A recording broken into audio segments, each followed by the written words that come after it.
Imagine wandering into a small Midwestern farm museum, expecting the usual old John Deere and Farmall tractors. Instead, you find something astonishing, an obscure European rarity, or a hulking early 1900s kerosene-burning beast.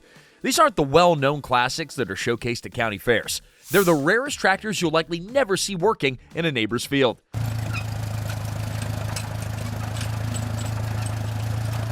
Each of these 17 extraordinary machines has its own quirks, suspicious origins, and puzzling histories. Some spark debates over authenticity, while others simply astound with their unusual design. They're expensive, elusive, and unlike any familiar farm equipment. So settle in and prepare to discover what sets these strange legends of tractor history apart from the familiar iron giants we all know and admire.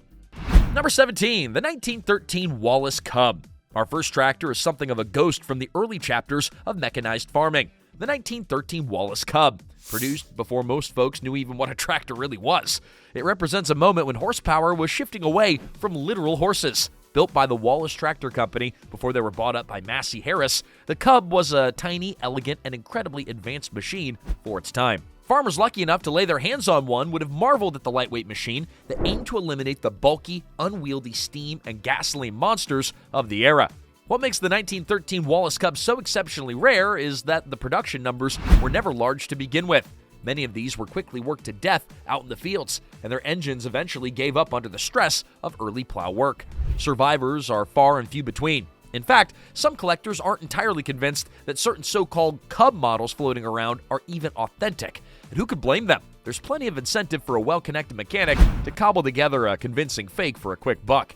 That suspicion alone, it adds a layer of controversy. When you see one in a museum collection, if you ever do, just know that you're looking at a piece of farming DNA that nearly went extinct. Number 16, the Lanz Bulldog D 4016. Move across the Atlantic and forward in time, and you'll find the Lanz Bulldog D 4016.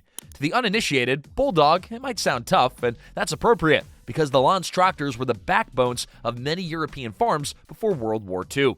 The D 4016 in particular, built in the mid-20th century, was notable for its hot bulb engine and unique starting procedure. Farmers had to heat a bulb before firing it up, making starting a ritual that separated the patient operators from the impatient. So why is this machine so rare today? It was produced in Germany during an era of reconstruction and industrial shifts. Many of these old bulldogs were traded in or scrapped during modernization programs. Some got shipped out to remote corners of the globe where spare parts and proper servicing were non-existent. Today, intact models are as rare as hen's teeth, and many collectors debate which D4016 serial numbers represent the original configuration. A lot of so-called restored bulldogs have questionable authenticity, so if you see one, appreciate it not just for its historical significance, but also the story it tells about human resilience and innovation. Number 15, the Porsche Master 419. Yeah, that's right. Porsche wasn't just about sleek sports cars that make men in their midlife crisis open their wallets. The Porsche Master 419 was a tractor developed in the post-war period, reflecting the company's attempt to branch into agricultural machinery.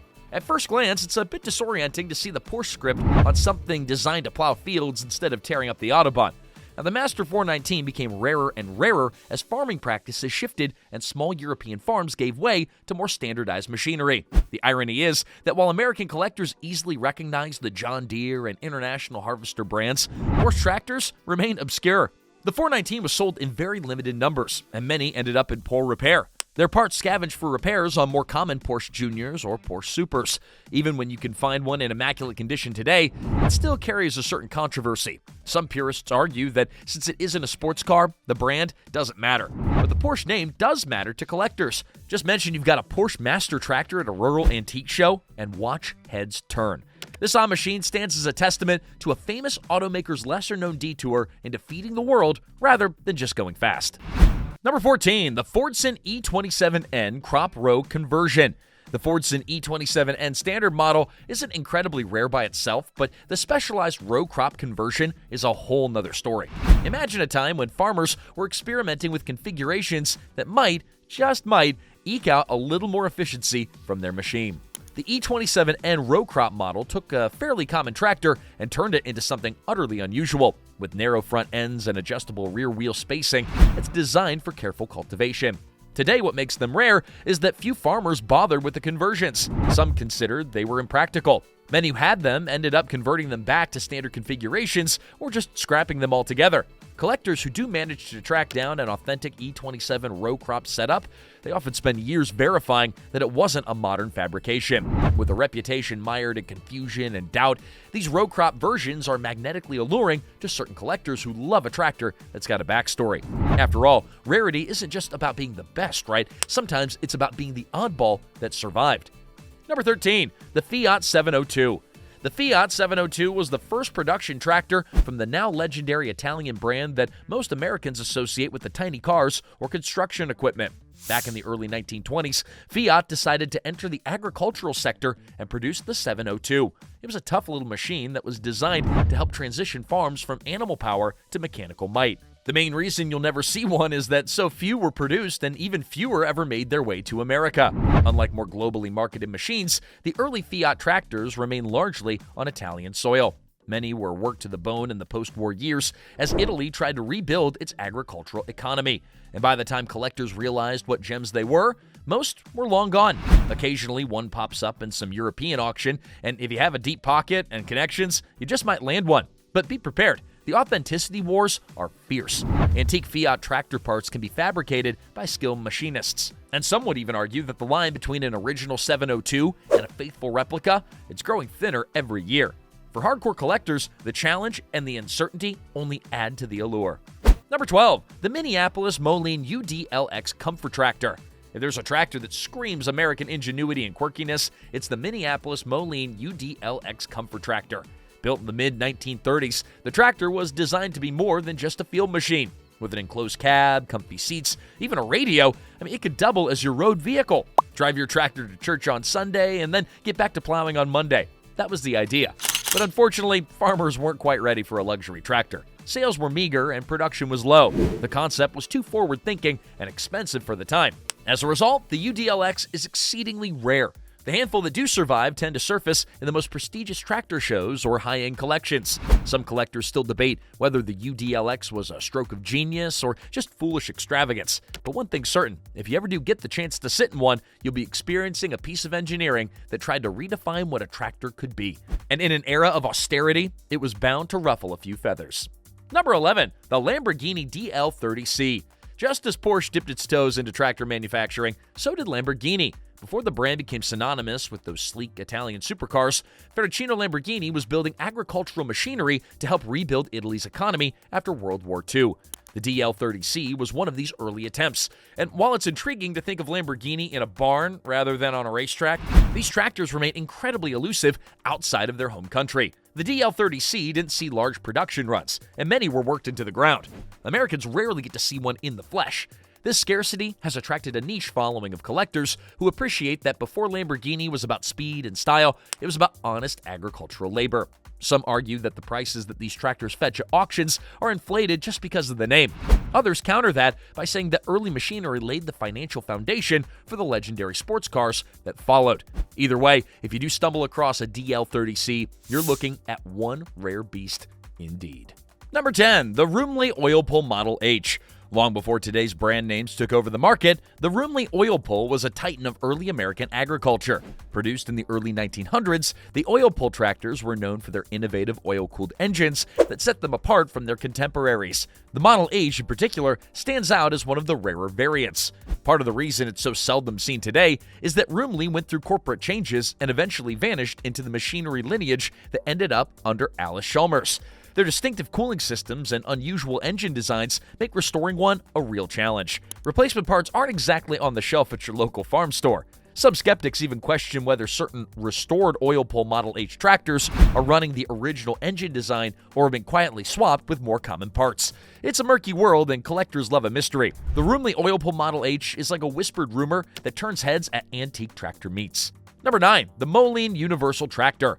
Imagine a tractor that looks almost like a mechanical spider, with its engine located behind the driver. The Moline Universal Tractor, produced in the 1910s and 20s, was intended to be a versatile implement carrier. It aimed to replace horses, wagons, and various pieces of separate equipment by offering a single platform that could do it all. This concept was revolutionary, but maybe too far ahead of its time. The Moline Universal Tractors were hard to handle and had stability issues. Many farmers stuck to more conventional designs. Today they're rare because not only were they produced in limited numbers, but their unusual construction meant they didn't age well. Many ended up scrapped for metal during war efforts. Finding one in good shape is like hitting a collector's jackpot. And of course, there's always controversy. Some argue that the tractors aren't exactly effective, so they're rare for a reason. Others say that they were pioneering inventions that simply lack proper marketing. The debate adds flavor to what would otherwise be just a strange old machine. Number 8. The Waterloo Boy Model N. Before John Deere was the giant we know it is today, it acquired the Waterloo Gasoline Engine Company. The Waterloo Boy Model N was one of their defining products before the merger. Produced in the late 1910s, the Model N helped cement the tractor's role on American farms. But how can such an important tractor be rare? Well, although Waterloo Boys were relatively numerous at one time, authentic surviving Model Ns with original parts are surprisingly scarce. Many were used as foundational stock to build up early John Deere models, and their components mixed and matched over decades. Collectors who find a pristine Waterloo Boy Model N know that they have something special. Yet the controversy comes into play when verifying authenticity. For a machine so significant to the formation of John Deere's legacy, there's a thriving trade in reproduction parts. Trust becomes a big issue. Is that Model N in the museum's lobby truly original, or is it just a clever reconstruction? The doubt only makes the genuine ones all the more coveted. Number 7. The International Harvester Titan 1020. Now, the International Harvester was a powerhouse in the early 20th century, and the Titan series was part of its pioneering work in tractors. The Titan 1020, introduced around the World War I era, helped countless farmers transition from horse teams. Its big, chunky frame and slow, steady engine were a marvel at the time. So why is it rare now? Many Titans were melted down during the scrap metal drives of World War II. Others simply wore out from decades of service. By the time collectors realized that these machines were historically significant, most were long gone. The few that do remain are often in the hands of hardcore IH enthusiasts who wouldn't dream of parting with them. Controversy? Sure, some say that the Titan 1020 was an underpowered relic that only survived because it was cheap. Others hold it up as a cornerstone of American agricultural progress. Either way, with so few left, the debate may never be settled. Before we move on to the next one on the list, I'd like to ask a small favor. If you're enjoying the content so far, please take a second to like the video and subscribe to the channel. Thank you to all that do. Number 6. The John Deere D, the early variant. John Deere's Model D is legendary for its longevity. Produced in the early 1920s through the early 1950s. It's not the common versions that are rare, but the early variants produced in the first few years. These first runs, with certain unique engine castings and design quirks, were made before standardization could take hold. That early variant distinction makes a difference between a moderately valuable old Deere and an exceptionally rare find. The controversy here often revolves around distinguishing an early Model D from a later one. Swapping parts from one model year to another was common practice on farms. Today, a supposed early variant might carry components from a later version. Experts scrutinize serial numbers, casting marks, and paint layers to verify authenticity. With this kind of meticulous detective work, you can imagine how owners might shade the truth to pump up a price. If you can find a documented early Model D, it's a trophy piece that reflects a turning point in John Deere's march to the top of the tractor world. Number 5. The Vendée-Motte-le-Rat. Vendée-Motte-le-Rat is so obscure that even seasoned tractor enthusiasts might scratch their heads. It was produced in France during the mid-20th century, and it was an attempt at a compact, efficient machine for small European farms. Its rarity stems from poor distribution and low production numbers. It simply never saw the kind of global footprint that Massey or Fordson enjoyed. Today, most Americans have never encountered one, even at the most esoteric tractor gatherings. But those who have seen it describe its lines and engine configuration as peculiar. Some believe that few have made it into North America as part of private collections snapped up by wealthy enthusiasts with a taste for the exotic. The controversy surrounding the Vendée-Motte-le-Rat is more about pedigree. Rumor has it that a few suspiciously well-restored units popped up in recent years, raising questions about where these parts came from and if any are actually 100% original. When a tractor is this rare, authenticity becomes a tangled web. Number 4. The Bolinder-Munktel BM2. From the heart of Sweden's industrial history comes the Bolinder-Munktel BM2, a precursor to the Volvo tractors that later emerged. The BM2 dates back to the 1920s and 30s when Sweden was trying to mechanize its agriculture amidst harsh climates and challenging soils. Though Bolinder-Munktel was well regarded, the BM2's production numbers were never huge, and over time, upgrades and modernization led to its disappearance from most farms. Finding one now in the US is next to impossible. most did stay in Scandinavia, and even there, they're cherished rarities. What makes it special is the rugged build and the distinct sound of the engine. Controversy arose over the rightful place of the BM2 in tractor history. Some Swedish enthusiasts argue it was a world-class machine overshadowed by more famous brands. Others claim its rarity is simply due to lack of global penetration. Whatever the truth, the BM2 remains a jewel in the crown of European tractor collecting. Number 3. The Allis-Chalmers ED40 Diesel. The Allis-Chalmers made a name for itself in the American heartland, but the ED40 diesel stands apart as a tractor produced primarily for export markets in the 1960s. While plenty of AC models are still common sights in the States, the ED40 is one that you might not ever see in person. Many of them ended up in the UK and other overseas locales, and when farmers overseas modernized, these niche export models didn't always survive. Now, if one shows up at a US tractor show, head will swivel. The ED40 diesel carries the American brand name, but with a twist of international flair in its specs and styling. The controversy? Some purists question whether the ED40 truly does belong in the pantheon of classic Allis-Chalmers machines, since it wasn't a core model sold widely in the US. Others embrace it as a sign of the brand's global reach. That tension only adds to the mystique. Finding a fully restored ED40 with documentation is a prize that few collectors can claim. Number 2, the County 4WD tractors, also known as the County 654. County Commercial Cars, a British firm, produced four-wheel drive conversions of Ford tractors in the 60s and 70s. These modified Ford tractors, like the County 654, offered improved traction and stability, particularly in wet and hilly conditions. Though not entirely a separate brand, County's four-wheel drive conversions were rare enough on American soil to be practically mythical. Although they're sometimes spotted at high-end collections or museums, they're proudly displayed always with their extra axles and distinct silhouettes. They're controversial because some collectors argue that these modified tractors aren't as historically significant as purpose-built machines. Others say that County conversions represent an important chapter in the evolution of farm technology, bridging the gap between standard two-wheel drive units and the modern four-wheel drive monsters that rule today. Debate aside, if you ever see a County four-wheel drive tractor rolling around at a show, you're witnessing a piece of engineering that was way ahead of its time. Number 1. The Massey Harris General Purpose.